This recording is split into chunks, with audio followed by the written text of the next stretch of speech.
Nasa linya natin si Ginoong Renato de Castro, Professor, Defense Analyst, Distinguished Professor po ng Department of International Studies ng De La Salle University. Professor, magandang umaga. Si Joel Siweng. Nako, Magandang nasan, umaga nasan po. kaya siya? Nasa Strait of Hormuz yata si, Yung signal ni sir si oo. Professor Renato de Castro. Ayusin lang natin yung signal niya. Oo. Ano nangyari? Okay na? Sige. Oo. Kay Okay na may Professor signal Renato niya. de Castro. Nag-echo lang, nag-feedback yung kanyang Okay na. audio. Professor, Magandang umaga po. morning. Wala. Professor Renato de Magandang Castro. umaga. Yun. Naririnig niyo ako? Ayun, Opo, yes, ayos. sir. Opo. Salamat po sa pagtanggap sa aming imbitasyon, Professor De Castro. Ano ba ang sa pantaho po ninyo? Ano ang inyong pagsukat dito po sa announcement po ni Pangulong Trump na siya po'y pumapayag doon sa 2 linggong deadline? Ito palang Ceasefire. ceasefire pala. Oo. Ito pala'y mismong inayos po ng bansang Pakistan. Ano ang magiging epekto nito sa pandaigdigan, lalo na sa presyo ng ng produktong petrolyo, Professor? Well, immediate sagutin natin yung tanong mo sa presyo ng petrolyo. Hindi bababa. Huwag tayong mag-expect na bababa kaagad. Pero ang term na ginagamit ng mga economists, although sasabihin ko hindi ako economist, lalambot. Lalambot. No? Maaaring Okay. lalambot. No? Ayun ang termino. Kasi may tinatawag na fenomeno. No? Pag tumaas yung presyo ng langis, hindi automatically bumababa yan. Mhm. Okay. Kaya natuwa nga ako, may termino tinatawag dyan, rocket feather. No? Ano po yun? Ano Tumaas ibig yan. niyo sabihin doon? Opo. Oo. Pag tumaas yan, parang rocket, pero pag bumaba, parang feather, dahan-dahan. Ay. Oo. Mm-mm. Pero sinasabi nyo, lalambot. Ano epekto nito sa presyo? Pagka sinabi nyong lalambot, mababawasan Well, pa bagya o hindi gagalaw? Paano? Baka hindi ganun taas. No, ngayong linggo nakakataas yung yung putok, yung ng pagbulusok ng presyo ng langis. Maari, no? Again, i-emphasize ko, hindi ako economist, Opo. based lang to, binabasa ko. Maaring tumaas lang yan ng konti, and of course, maging ang pinaka best case scenario, hindi tataas. Mhm. Pero let's expect na at least bumaba, no? Mhm. At least bumaba, no? Napakamplikado ho talaga yung presyo ngayon, no? Although hindi ako economist, napapag-aralan ko, no? Yung tinatawag natin, imbabisihan ng presyo ng langis, hindi yan matter ng supply and demand, no? Mhm. Ngayon, nadidetermine ng mga diplomatic signals, no? Kasi nandiyan naman talaga yung supply, pero naiipit sa Strait of Hormuz, at lalo na, no, pag nagkakaroon talaga ng gitgitan, no, talagang malalakas yung mga termino na ginagamit ng Iran at US, signales yan pag kumisim presto. Mm-mm. Pagdating naman Oo. sa issue ng usapin po ng gera do sa Iran, pagitan ng Amerika, Israel, Iran, yung 2 week ceasefire na yun, sa tingin niyo, Professor, mag-hold ito, considering ang ugali po ni Trump? Na bigla na lang pong Nag-iiba-iba nambobomba. eh. Oo. Opo. Well, ayun nga, tigil pupukan lang to eh. Mhm. No, maaaring madaming mangyari diyan, no? Kasi ang bone of contention nga, ang talagang pinaglalabanan nila, no? Ang gusto ng Amerika, ceasefire lang. Mhm. Ang gusto ng Iran, permanent peace. Mhm.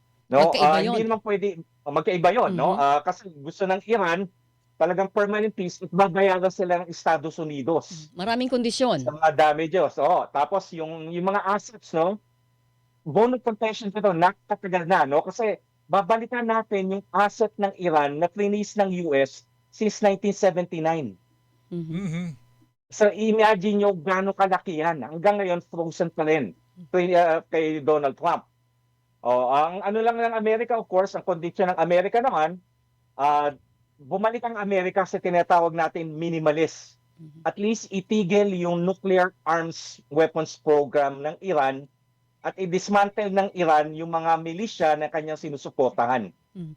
Ganito, So ito Professor, yung talagang, kung magkaiba po yung gusto ng Amerika, 2 week ceasefire lang, gusto ng Iran, permanent peace o pangmatagalang kapayapaan, paano sila mag-meet halfway para matigil na yung digmaan?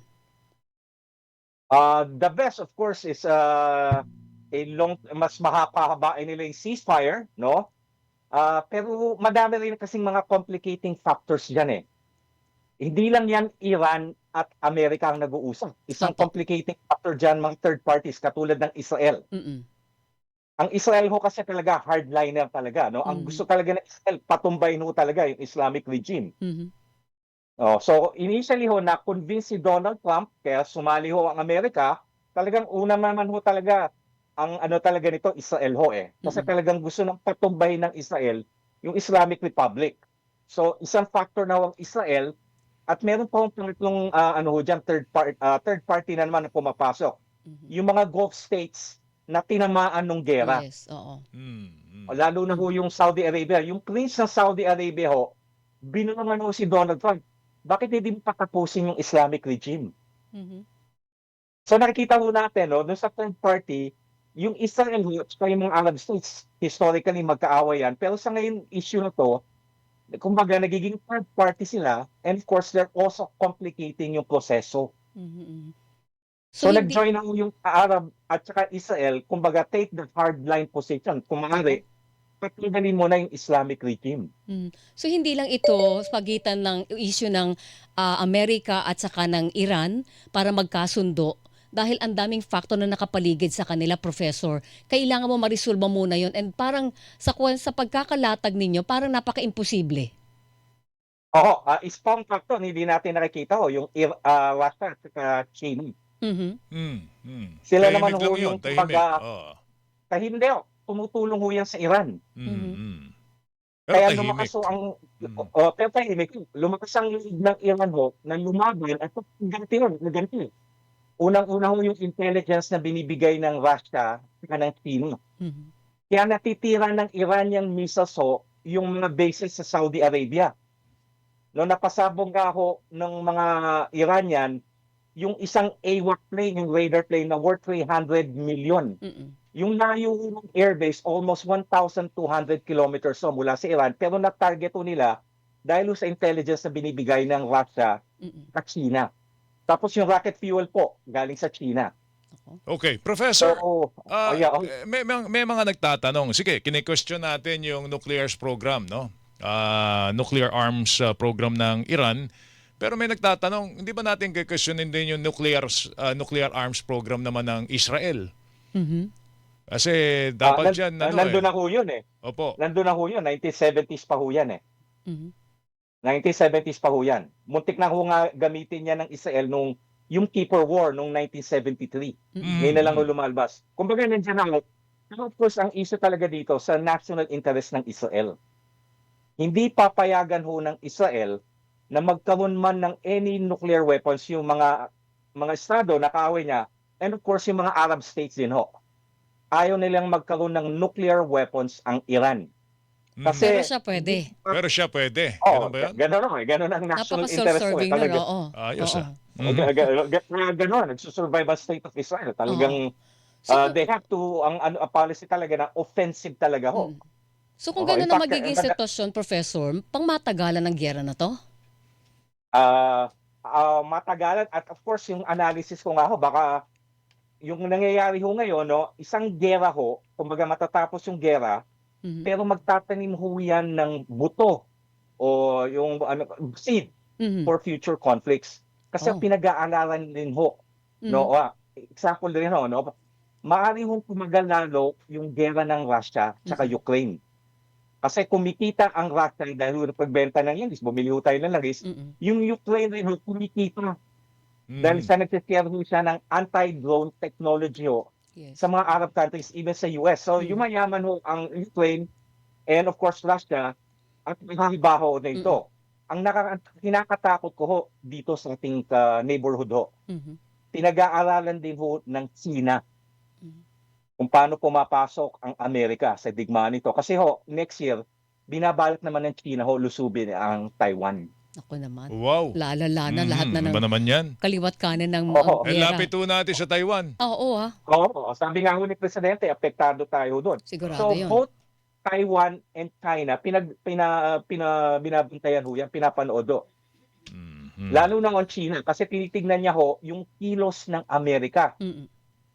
Lalo na ho nung nagreklamo ho yung Pentagon na kumukonte yung Tomahawk missiles, medyo sabi ng China, may limits rin pala yung ammunition capability ng Estados Unidos. Mhm. Tapos yung Chief of Naval Operation ho ng United States Navy nagrereklamo na. lahat ng mga naval assets natin na focus sa Middle East. Paano naman dito sa Indo-Pacific? Okay. Professor, back to Iran lang. One question lang. Nakita na ng Iran kung na pwede niyang gamitin na alas ang Strait of Hormuz. Yung kanyang control sa Strait of Hormuz. Sa tingin niyo, mababalik pa ito sa dating libre ang passage o hindi na ito pakakawalan ng Iran dahil nakita niya na pwedeng profitable ito sa kanila. Plus, hostage niya ang mundo using Strait of Hormuz. Well, naghahanda rin naman ho ang Amerika ng ground operations. Mhm. Kaya dinala ho ng Amerika Mhm. yung 2 Marine Expeditionary Unit. No? Isa ho galing dito sa Indo-Pacific, yung USS Tripoli. Yung isa ho galing pa ng California, yung USS Bunker Hill. Mhm. So, task force ho yan, bawat task force ho may 3,000 Marines. Tapos din-deploy na rin ho ng Amerika ang 82nd Airborne Division. So, ayun ang question, talagang hahawakan ng Iran, pero meron nagde-develop rin ho ng capability ang Estados Unidos para agawin po yan. Oo. Pero ang consideration naman ho ng Amerika, pag nagpadala ho siya ng ground troops ho dyan, lalong dadami ho yung casualties niya. Yes, totoo yan. Tapos lalo pa hong lalala yung sitwasyon. Kaya, although medyo worry ho ko din sa nangyaring 2-week ceasefire, I think at this point in time, that's the best option we have. Kasi Alright. kung di ho natuloy tong ceasefire na to, bobombahin ho ng Amerika ang Iran, lalaban ho ang Iran, tapos ho magdi-deploy ng ground forces Mhm. ang Estados Unidos. Ang Pag nag-deploy, oo, ang pinaka-importante po rito, Professor, yung ginawang announcement, ano magiging epekto nito next week sa presyo ng produktong Yun, petrolyo? May Yun lang pag-uusapan po natin importante yan. sa Sa totoo lang. sa mga taong naghihikaos po ngayon, Oo. lalong-lalo na ang mga Pilipino, no? Alright. In the meantime, Professor, salamat sa oras po ninyo. Magandang umaga po sa inyo. Thank you po. Salamat at po maraming always. salamat sir. rin ho na Thank you binigyan po, niyo sir. ako ng kakataon makapagkwentuhan po sa inyo. Thank you, Anytime, sir. sir. Good Si morning. Professor Renato De Castro ng De La Salle University, mga kapuso.